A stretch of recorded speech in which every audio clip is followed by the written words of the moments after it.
Welcome again to Season 4 of What I Did Next from A&T Media. I'm Malak Fuad, your host. My guests on the show are leaders in their fields from across the Middle East, and our conversations revolve around their life's pivot points. There's something for everyone here. This season, we have entrepreneurs, doctors, designers, journalists, innovators, and much more. Today's guest is one such innovator, and he is a giant in every field he's ventured into, Mo Gawdat. He is the former Chief Business Officer of Google X, and he's the host of the super popular podcast Slow Mo, and the author of best-selling books such as Solve for Happy, Scary Smart, and more recently, That Little Voice in Your Head. He's also behind the 1 Billion Happy movement, which was inspired by his late son Ali, who tragically died in 2014. Mo and I talked a lot about Ali during our time together, and I've come to understand that Ali's memory infuses every fiber of Mo's being and determines every move he makes. This is how I've come to understand Mo. I see him as a philosopher, and he's distilled his various experiences into a very personal guide for living. I found Mo's outlook on life to be of great value to me personally. In a world that eulogizes money, fame, and glory, Mo is a man who has turned his back on these things. Once upon a time, Mo was a corporate man, living the dream in Dubai, with all the accoutrements that success brings. Today, he's happiest living out of a carry-on bag, lugging his podcast equipment around the world, having conversations with people who will widen his horizons or shine a light on a hidden corner of the human experience. As always, we start with our icebreaker questions. When was the last time Mo did something for the first time? Almost every single day of my life. Yes, I live in not on of my life, of my latest life. I live in, this is my second year of what I call the year of flow. So I am typical of a Middle Eastern male. I was raised to be very disciplined. I was raised to be I'm an engineer. I'm a very serious mathematician, software developer. So basically, my mind has always been into things need to be planned and executed properly. And around 6 years ago, I realized that this hypermasculinity is destroying me and destroying my planet, as a matter of fact. And so I've been working really hard on embracing more of my feminine side. A big part of the feminine is creativity, playfulness, and flow. And so I've been working diligently. Interestingly, the person saying working diligently is the male side of me, the masculine side of me, if you want. And the feminine side here is attempting to take over, if you want, to allow for playfulness and for serendipity and for flow, basically.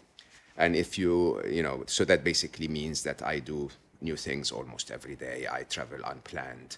I live out of one suitcase, and normally I have very simple rules that I only book my next trip, unless it's for business.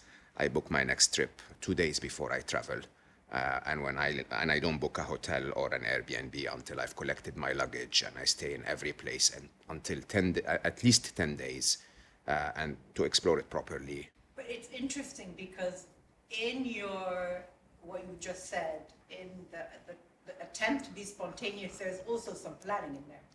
Like in your mind, you said, I have to be somewhere for 10 days. Beautiful observation. Right? So I remember the first time I work every year on what I call a New Year's intention, right?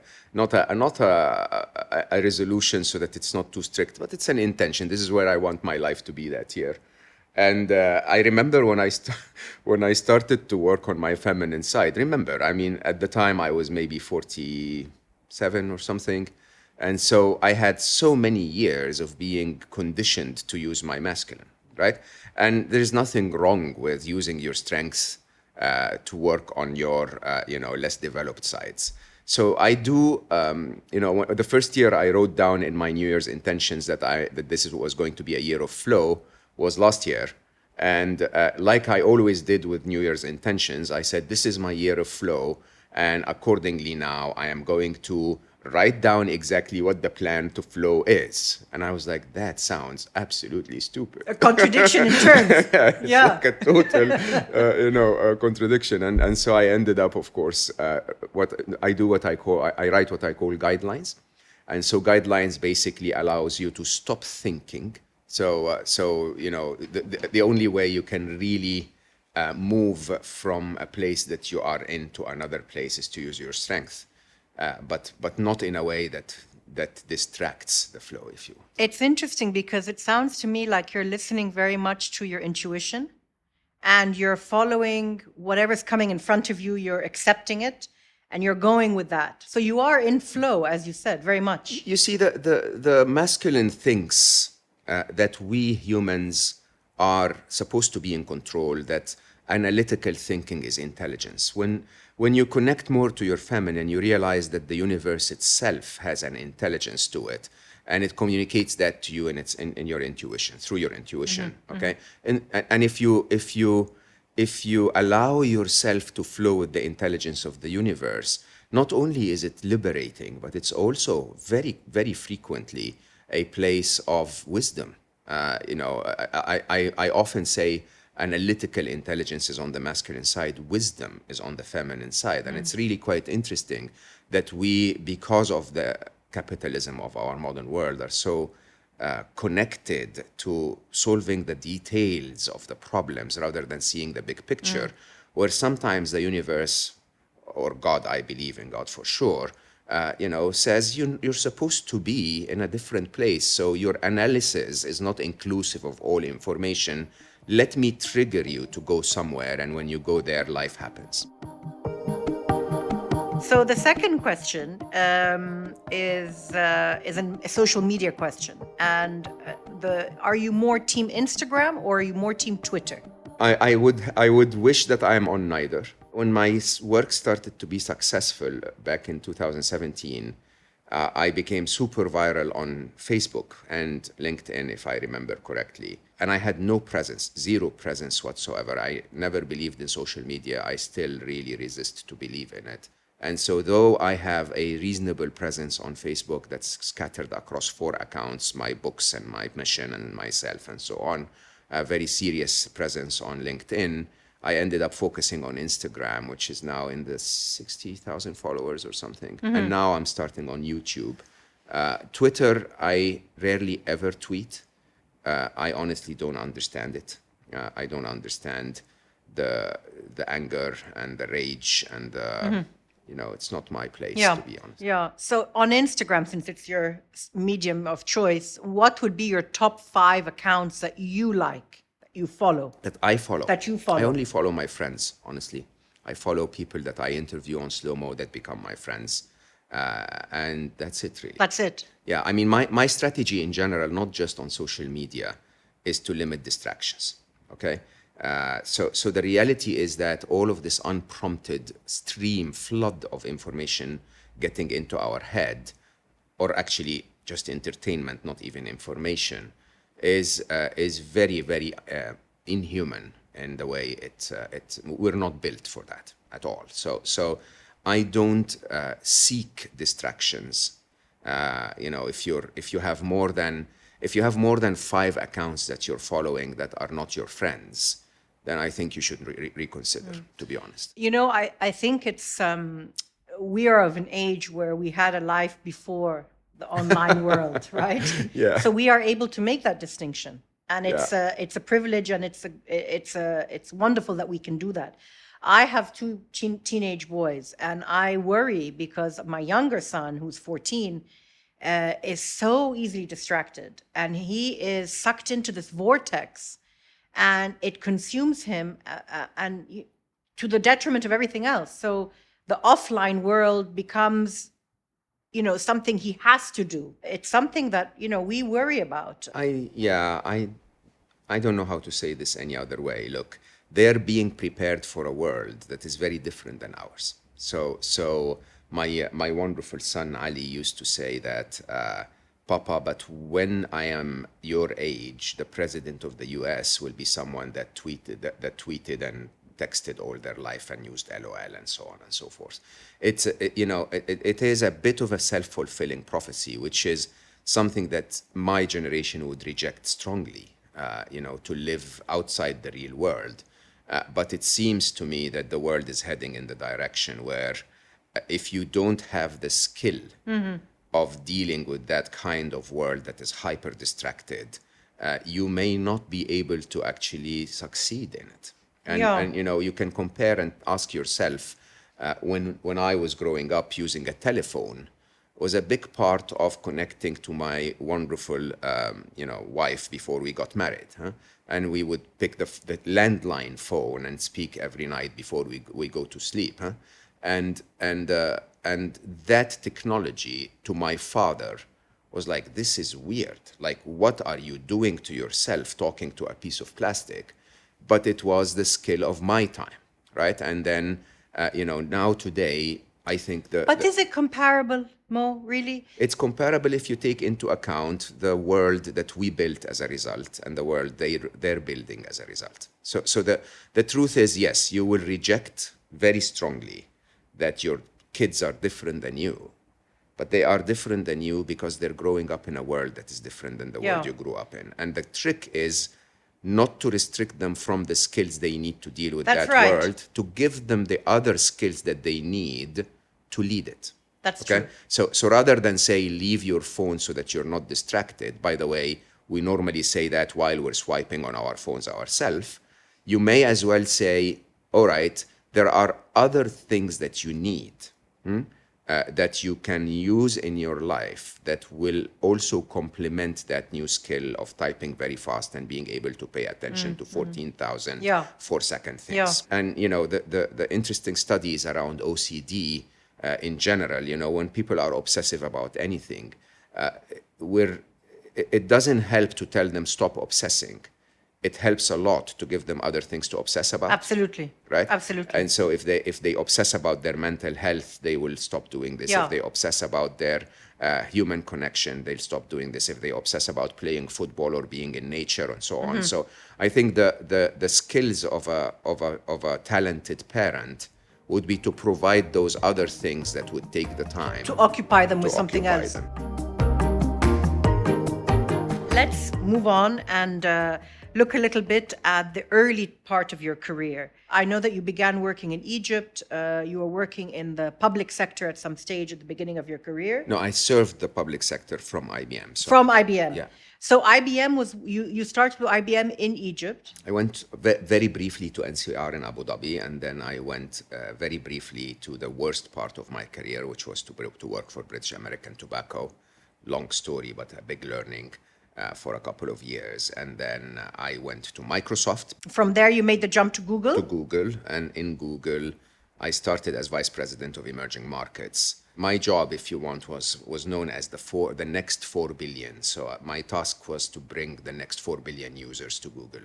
Coming from Microsoft, which tended to be a very competitive place and business-driven, revenue-driven place, I went to Eric Schmidt and Larry and Sergey, our CEO and founders at the time, and I said, look, if you give me, $10 million of investment, I'll get the Middle East to produce, $50 million a year within a year of that investment. And I basically had business plans to propose to them.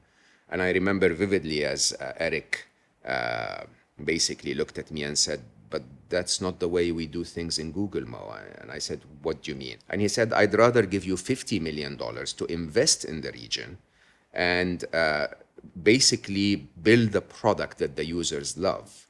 And then the money will not be a problem. And he was spot on. And it's a very innovative way of looking at the growth of their own business. It's the only way that business is supposed to be before we started to get so dug deep into capitalism. If you remember the days of if you're a shoemaker in a village, what you wanted to do was make good shoes. That's all you wanted. There was no marketing, no advertising, no promises. You just made good shoes. And when you made good shoes, people came to me and said to you and said, hey, can I have a shoe in exchange for milk for the next month or whatever that is? This truly was the basis for business. We just forgot it when we started to have Excel and PowerPoints and spreadsheets and investments and venture capital. I think Google had that, the early Google had that close to heart. And we did really well. I started more than 110 languages, like true deep understanding in the same manner of Google investing. I got Google to invest heavily, billions of dollars in those countries. And when that happened, the revenue shot through the roof.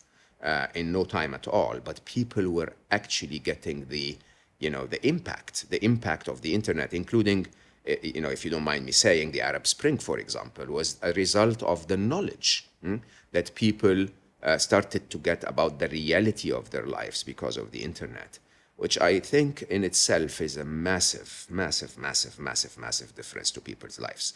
I mean, I have not lived in the Middle East for a long time, so I don't give myself the right to comment on the politics of the Middle East.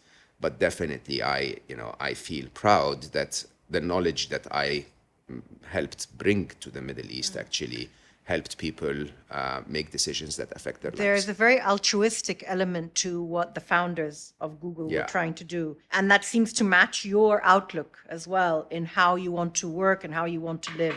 It must have been a very fulfilling time for you. I have to say, weeks into being at Google, I, for the first time in my long and reasonably successful career, felt that I didn't have to be anyone but myself.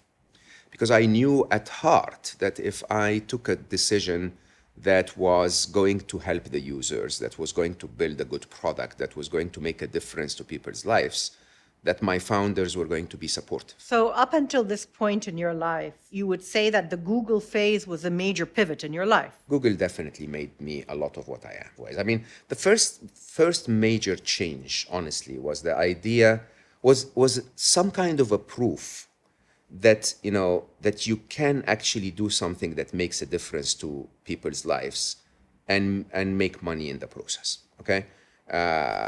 So that shift away from capitalism that focused on the spreadsheet into a capitalism that focused on humans, where basically, the extension of my life today with things like 1 billion happy as my mission, for example, is based on. So perhaps without the Google phase, you wouldn't have gotten to the Definitely billion happy phase. Definitely. The two are connected. Definitely not. And, if you know my story and why I started 1 billion happy, you would know that that's the only reason why I thought I can make 1 billion people happy, or I can at least try. I don't know if I ever will, but we're in the tens of millions, so we're reaching a lot of people as a small team. But the only reason I ever even dared to try and publicly announce that this is what I'll dedicate the rest of my life to is that I did that at Google. So that's the second thing.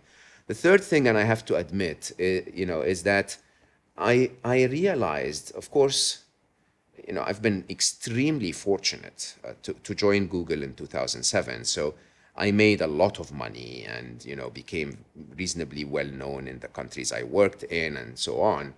And I think, I've always been fortunate. As I write in my first book, I've been a day trader before that when I was working at Microsoft and BAT and so on. And so I knew how to make money, but the kinds of money that Google gave me, as my wonderful daughter Aya always says, I felt I was paid in advance. I felt that life, God basically said, hey, you know what? Here is your needs so that you don't have to worry about them. Mm-hmm. Now be useful. Now do something constructive. Be useful. Yeah. Don't waste your time chasing money. And by the way, I'm not rich at all as per international standards. I gave most of my money away, and but I have enough for my T-shirts for a long time. And it's always amusing to me when I always read interviews or listen to interviews with the people I'm about to meet, and all the interviews I've read with you were expressing that you were living a very empty life and this sort of thing. But this is a very, in my mind, a very easy way of compartmentalizing you, in a sense. I mean, in an interesting way, I definitely regret my stupidity, if you ask me, in terms of collecting classic cars or whatever, because in an interesting way, they're beautiful marvels of engineering, and I used to restore them with my own hands, and I loved the process. But at the same time, the price of at the time when I bought them, maybe a classic silver shadow Rolls Royce was $30,000-$40,000, which could change a lot of lives. Yeah, but I think also, we always think of pivot points as something that a good thing that leads to another thing, or this is a pivot. You learned from a situation. You might not do that today, but at that phase of your life, it's something you did. I mean, you don't have to. I don't think we always have to justify when we look back and think, oh no, that was a terrible thing that I did. It just was one of those things. We never do anything terrible at all. I mean, I'm a huge. I say a lot. I very frequently say publicly that regret is the most stupid emotion humans have, because if I put you back in that same place with the same information, the same upbringing, the same conditioning, the same targets that you had at the time, you would make the exact same choice. Exactly. It's really interesting, huh? Exactly. So you only have regret because with hindsight Exactly. you look back and you tell yourself, hey, I should have known better. I should have known better, but you didn't, right? And so, but having said that, it's also interesting that none of what you do goes to waste if you pay attention. Exactly. Only if you pay attention. Yeah. If you allow yourself to take every experience in your life, good or bad, as a mirror, as a reflection that enables you to look deeply into yourself and not others and say, why have I done this? Like, what did I believe? This brings us to one of Mo's critical pivot points, the passing away of his son Ali. We'll talk about how he took this most tragic of experiences and translated it into a mission to make 1 billion people happy. You'll hear that after this break.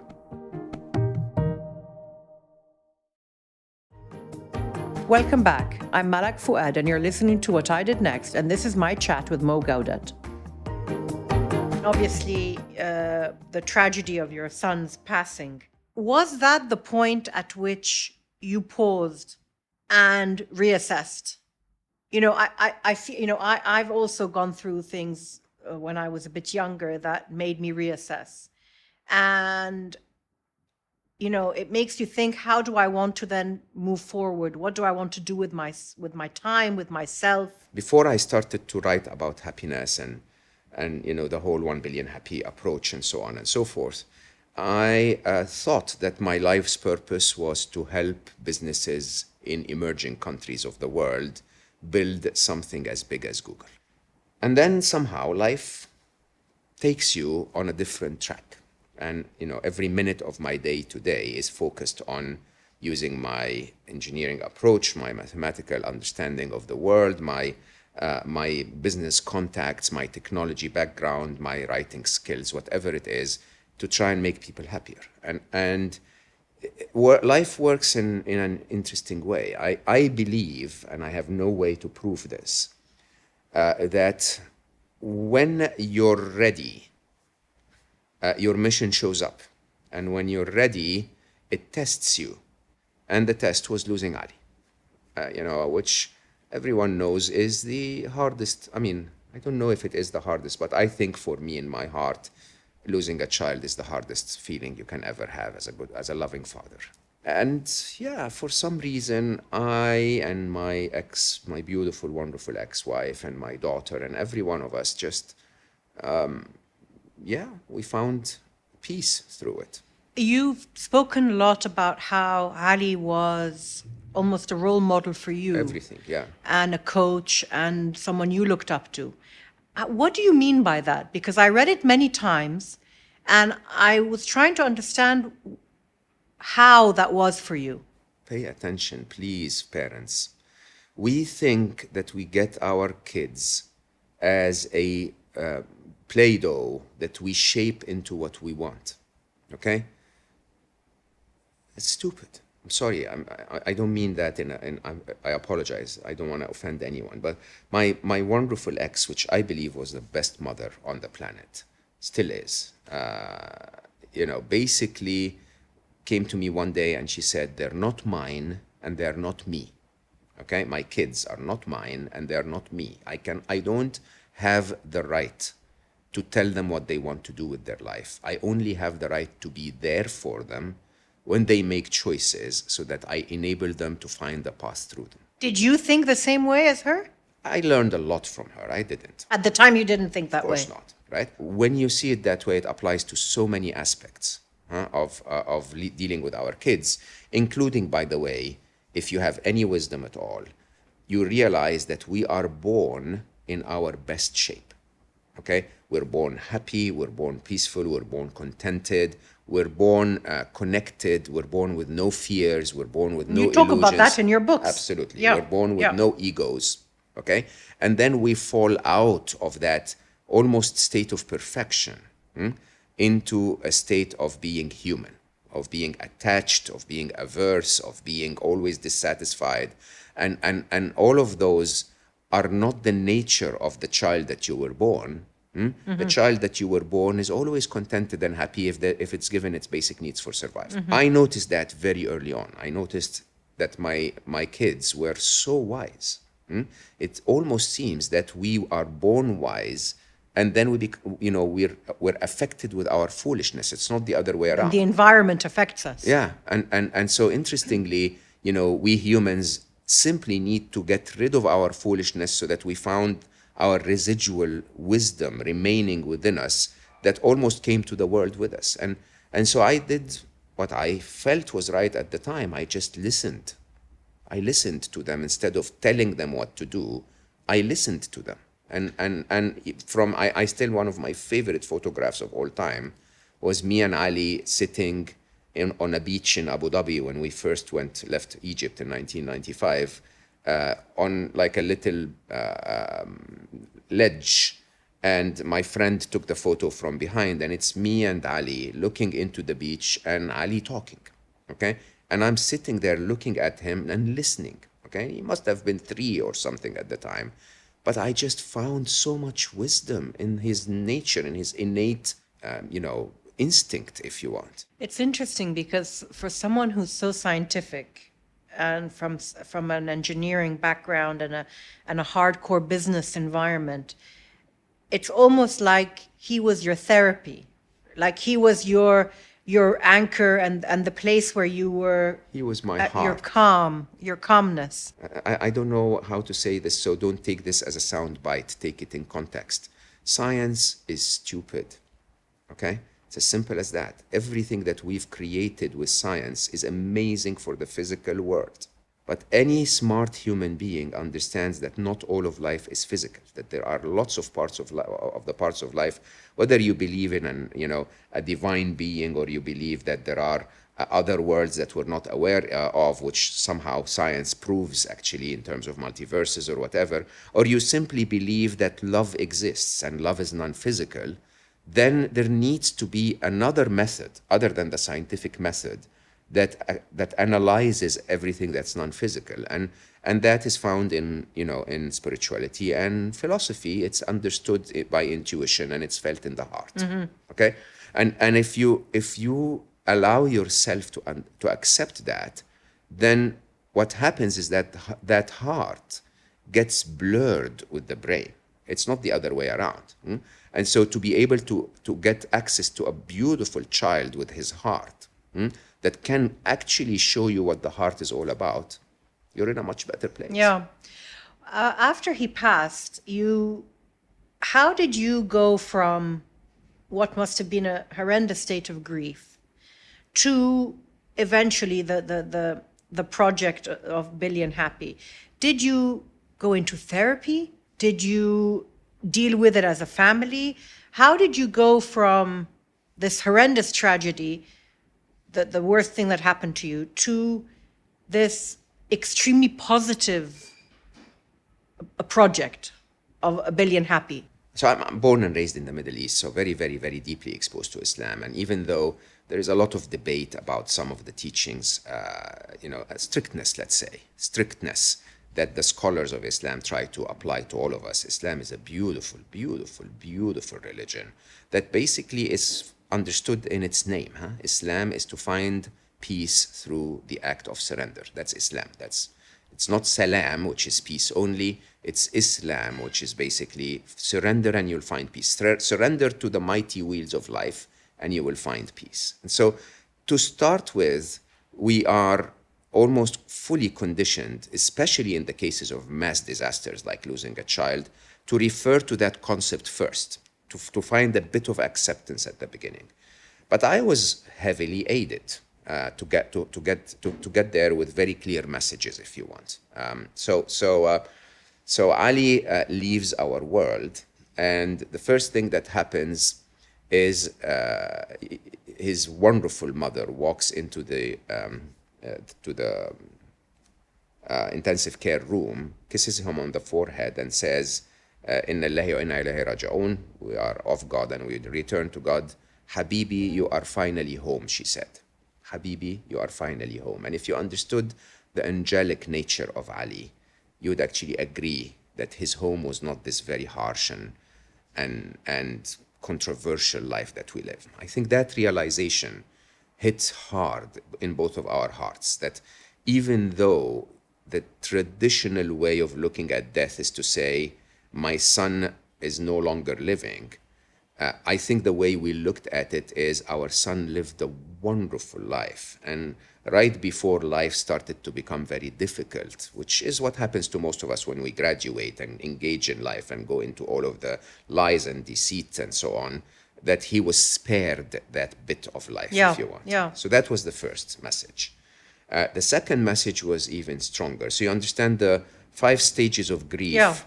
And you start with denial, and then you get into bargaining, and then you get into anger, and then you get into depression, and then eventually you get to acceptance. 2014, I had been almost 7 years at Google, very prominent in the Middle East region, connected to very senior government people. And so a very senior official in the Dubai government called and said, "Mo, I heard, I'm very sorry, and we will get to the bottom of this. Do you mind if we perform an autopsy on Ali's body?" And so I looked at Nibel, my wife then, and I said, "Nibel, do you mind if they do that?" And she looked at me with a tear in her eye and said, "Would it bring Ali back?" And I think that "would it bring Ali back" just puts things in perspective, that nothing you can ever do will bring him back. Okay, and there is a finality to death, that I could hit my head against the wall for 27 years, Ali was not going to come back. And I think that immediately anchored us in acceptance. And not acceptance as in like, hey, we're happy about it, but you just get the realization that this is it, okay? That this is not going to change. 4 days later, I think was probably the most pivotal point of my entire life. Ali, Aya, Habibti, my daughter, was definitely Ali's best friend. They were so close. Ali was older, right? 1 year, one and a half years older. But he was such a kind, amazing, loving brother that he would call her twice a day. She lived in Montreal, he lived in Boston. And one of them would be an hour, almost every single day. And so they were very close. And 2 weeks before he died, he told her that he had a dream. And his dream was that he said he was everywhere and part of everyone, which interestingly is the definition of death in many spiritual teachings, because you're outside space-time, if you want. She said that he told her he felt so amazing that he didn't want to wake up and be back in his body. So remember, I am a grieving father in pain. This is 4 days after he left. And I heard this, and in my blurry mind, the only thing I heard was my mentor, my amazing teacher Ali, giving me a task, giving me a target, an assignment, if you want. So in my mind, I heard him say, "Make me everywhere and part of everyone." That's all I heard, okay? And I remember, it still tears me up every day. I remember this. I remember that all I could say was, "Of course, Habibi, consider it done." I was a very senior executive at Google. I knew how to reach billions of people. And so I told myself, "Okay, Habibi, consider it done. It's done. I'm going to take this on as a target," and I've never missed a target, ever. So you've dedicated your life to this. So I basically told myself very quickly, around an hour later, I was doing the math. And all I said was, if I do 10 million people, if I can get his essence, what he taught me, to 10 million people, then through 6 degrees of separation, 70 years later, Ali will be everywhere and part of everyone. That was the only selfish reason why I got up to write. So what was Ali's true essence? His true essence was happiness. He was calm and peaceful all his life. And he taught me everything I knew about happiness. My scientific mathematical brain would put happiness in equations. He would explain those equations to me in what the heart understood. In an emotional way. And yeah, and together we built the model that became, viral around my happiness model and so on. So I said, okay, I'll write this down. 17 days after his death, you have to deal with all of the logistics and so on. I was sitting down writing, and I wrote for 4.5 months straight, 600 pages at the time, the original draft. And then the whole universe conspired to make this book a success. Presumably, the process of writing it and of allowing yourself that time was your way of coming to terms with all of it. Spot on. I mean, from one side, I was trying to document what my son taught me because I had the realization that he's no longer there. That documentation was helping me work through my unhappiness issues, my grief, my pain, and so on. I had to dedicate 1.5 months of that time to chapter 13, which is about death, which I had, at the time, my biggest ally and consultant on it was the head of marketing for MasterCard in the Middle East, a very dear friend called Islam Darwish. And Islam had a very unusual way. I would finish the death chapter, give it to Islam, and he would basically read it and then tell me, it's not what I want it to be yet, okay? And so I would say, why? And he says, just try to write it again, and we'll talk about it. So why did you consult him particularly? You trusted his judgment, or had he been there himself? He had not been there himself. He's just very dear to my heart, and I didn't think my closest consultant at the time was my wife for sure, but I couldn't think of her as the right person to read this. So I did that 7 times. I would write it, send it to him, and then he would send it back and say, no, it doesn't feel right. And I'd ask, and I say, why? Tell me why. And he says, I don't know, it just doesn't feel right. So he was like your therapist. He was allowing me to be my therapist. And then on the 7th time, I said, you have to tell me why. And he said, well, this is a book about happiness. You need to find a way to write about death in a way that makes me happy. And that blew my mind. He wanted you to end the chapter with a happy note. He wanted you to get to that arc. With why death should make us happy, okay?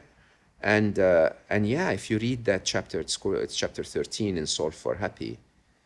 It actually, I very frequently get people texting me on social media saying, I never thought of it this way.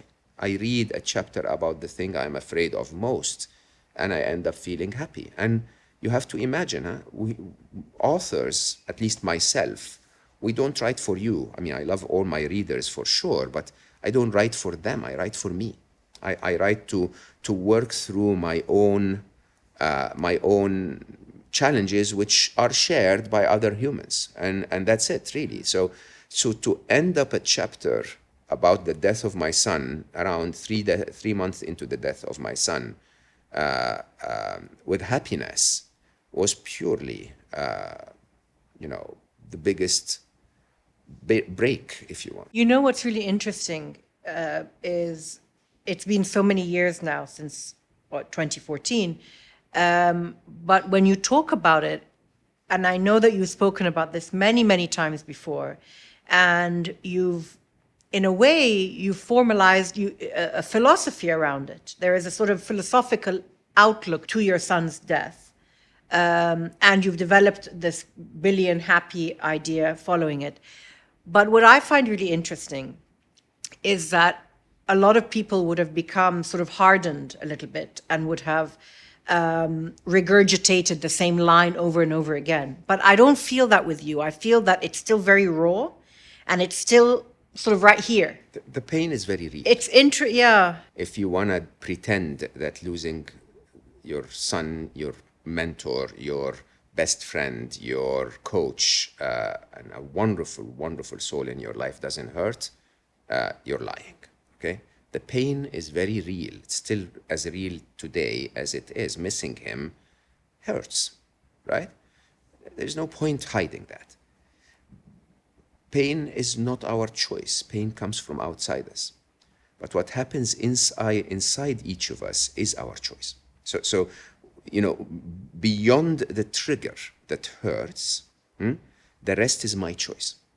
And the rest could be, I could let the pain linger.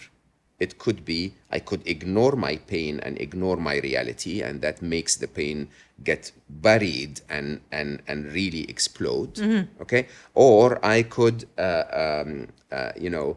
burst out in anger and say, I hate life for the pain. Or I could simply say, pain is real, pain of life is part of life. What are we going to do about it? Okay? And what are we going to do about it is something that most humans do very well when we go to work every day. So why is that any different? When you go to work every day, you face problems, your boss asks for a report a little too quickly or whatever that is, and none of us sits in the corner and grieves. We find a way to say, okay, you get past it, it's annoying, what am I going to do about it? So I wanted to move on, Mo, to your newest book, The Little Voice in Your Head, which seems to me to be more in keeping with your first book. You would think so, but all of my work is about enabling humanity to become better. Tell me about the newest book. So that little voice in your head is a simple analogy to, based on the shocking realization that we humans now have become so good at using our digital devices that we use our phones better than we use our brains. It's so interesting, really.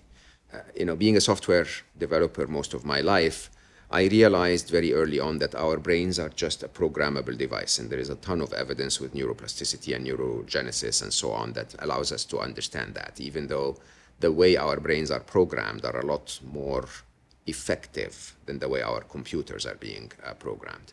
And so that little voice is an attempt to help us understand how to adjust the code, the bugs in our brain, if you want, that make us do things that make us unhappy. And it's built on the idea that if you program your brain correctly, and you can program your brain correctly, you'll not only be more successful, but you'll be happier in the process as well. So you also have a very well-known podcast. I do. Slow Mo. I love my podcast, yes. And that seems to be taking up a lot of your time now. Time-wise, it's not. I mean, I record... Per episode takes me maybe 3 to 4 hours of work. For books, every book takes me 3 hours a day of writing for maybe 5-6 months, right?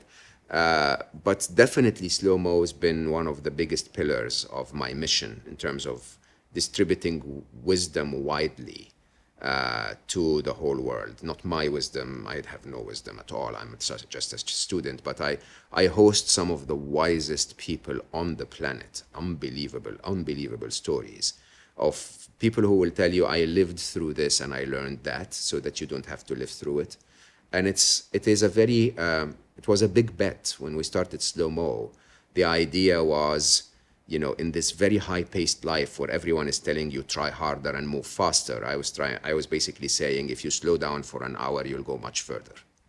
And that's it. Now we've turned it into also, so now we have it on video as well, and it's a very interesting quest for wisdom. So I basically take my little portable studio with me everywhere in the world and find people in the furthest corners of the earth who will teach us wisdom. And, a bit like an Anthony Bourdain, if you want, for wisdom, not for food. If you were to look back on all your work, would you consider this phase of your life to be what you would consider your most successful phase? Absolutely, no, hands down. I mean, I'm definitely one of the most fortunate people, I mean, I've been given chances to make a difference and make money, and none of it, by the way, is because I'm clever. As my daughter said, I think I've been groomed to do something useful. And but I don't think I've ever been more in alignment with myself than I am now. I'm again in my next book, which is out. It's fully written, but not out. Out in 7 months or so, called Unstressable. I share the story of why I'm such a happiness martyr, if you want, that I'm giving my life to the whole concept. And I actually didn't know that. I'm writing Unstressable with a wonderful British author called Alice Law. And Alice shared her story about how she lost her father to stress. And I realized when she shared her story that the reason why I'm fighting unhappiness so much is because I lost my father to stress as well, to unhappiness and depression. And I never actually registered this, because when my father left our world, I must have been 24, 25. And, I held him in my hands and then rushed back into life. And I never really internalized why I hate unhappiness so much until Alice shared. And then I realized that this is me as well. It's interesting that when he passed away, you were at that phase where you were throwing yourself into what you expected to be a standard career of being very driven and more and more and more. We don't have a choice. It's most of us think that you can find your peace and wisdom without being battered in life, right? I hope that by the day I reach my deathbed, I've understood a few things. I hope. But even today, 30, 40 years into my attempt to understand anything about life, I'm still learning. I'm still discovering how stupid and uninformed I am. I'm really interested to know how much reading you've done on mental health. Have you formalized any knowledge, or is it purely you talking to people on your podcast, your experiences in your own life, or have you spoken with therapists? Have you done formal research into this world? Hundreds and hundreds of books, hundreds of long conversations with some of the most prominent monks in the world, most prominent neuroscientists, tons of research. But it all comes down at the top level to a very simple concept, really, that, we never really understand fitness, and yet some of us manage to become Mr. Olympia or, Miss Bikini, whatever, champion. But we never really exactly understand if it's that nutrition and that rest and this exercise and so on. This is why there are hundreds of methods over there. But there is proof that if you go and work out and eat healthy, you're going to become fitter and fitter.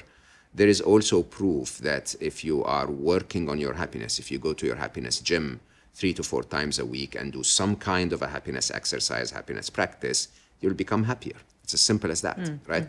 And that's the mathematician in you. It is undeniable. Yeah. Huh? And it is now that I've taught hundreds of thousands of people, I know that to be true. Without a doubt that if you do the work, you will become happier. There is no doubt about it. And then neuroscience proves that beyond doubt. Neuroscience will tell you it's neuroplasticity.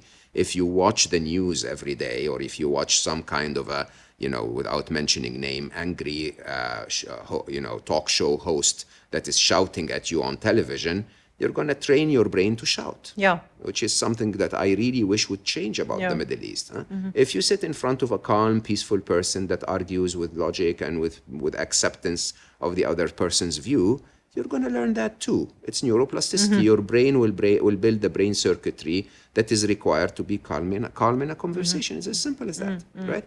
And so can we start to build those new habits? Can we, if we get stuck in traffic, which we do all over the Middle East, can we, instead of building the habit frequently over and over of cursing everything that's ever happened to our life, can we just take a podcast with us, or a nice piece of music, or make a phone call safely to someone that we love, and understand that you'll be stuck in traffic for an hour and a half a day and use the time properly. Yeah. Right?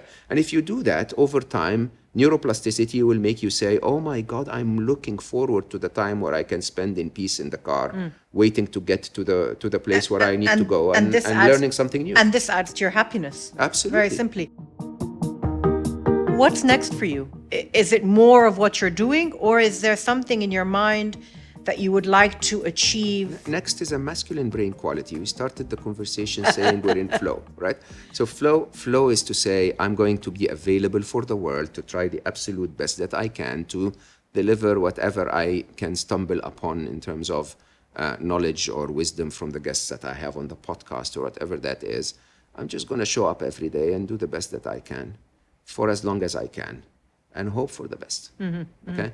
I do still have my engineer masculine executive brain on, where I measure targets and tasks and, try to make sure that every episode is heard a little more or everything is pasted on social media properly or posted on social media properly.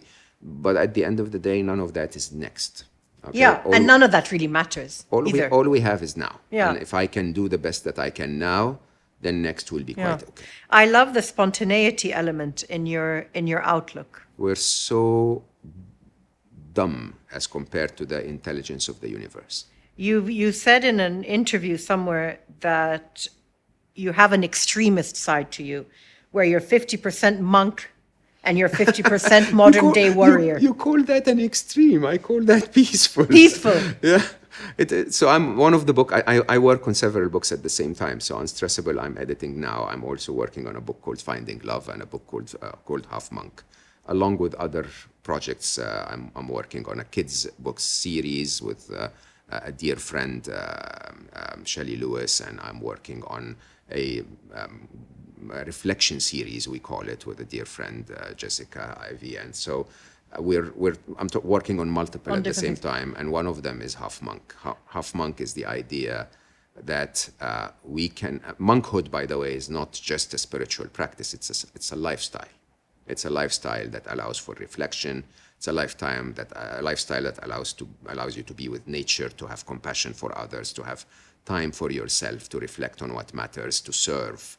And I believe that my life as a high-paced, fast-paced, highly committed executive has taken away from my ability to do that and to find those things in my life. And now that I am also busy, I'm trying to make it part of my life to include that in my life. But I wonder, because you had that fast-paced life as a younger man, you now appreciate the monk phase. I think you might not have reached this phase without having had that experience as a younger man. Not necessarily. So you don't have to be obese to try to start working out. Okay. Sadly, when you do become obese, you start to force yourself to work out or lose weight. But the opposite is not true. You can actually stay fit all of your life. So one of the things, of course, that I know and I deal with on a daily basis, because my life as a business person will sadly never be over. There will always be business contacts that will ask for my advice and, work with corporate clients and so on. I know for sure that there are ways for you to work reasonable hours and focus on your impact on society, focus on your reflection, focus on your connection time to others, and be successful, even more successful, by allowing that monkhood to be part of your lifestyle.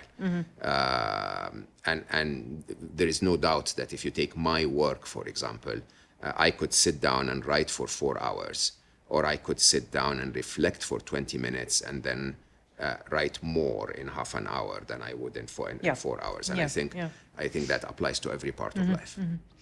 Mohammed, thank you so much. It was such a pleasure to have you on the show. I'm really, really pleased that we were able to do this. Thank you. Thank you for the opportunity, and I hope we reach a few people today. I'm sure we will, a lot. Thank you. My conversation with Mo continued off camera, and we compared podcasts, equipment, and other geeky stuff. In our bonus episode for subscribers, which will be available next week, I talked to Mo about his second book, Scary Smart, and what our AI future looks like. You can sign up in Apple Podcasts for a free trial and get extra content during the season, as well as early access to our next episode. Thank you for listening today. This episode of What I Did Next was brought to you by A&T Media with me, Malak Fuad, and is co-produced by Chirag Desai. You can follow us on social media for video snippets from our interviews and other updates. Just search for What I Did Next on Instagram, Twitter, and on LinkedIn as well. We'd be grateful if you could take the time to leave a review of the episode in your favorite podcast player. See you soon.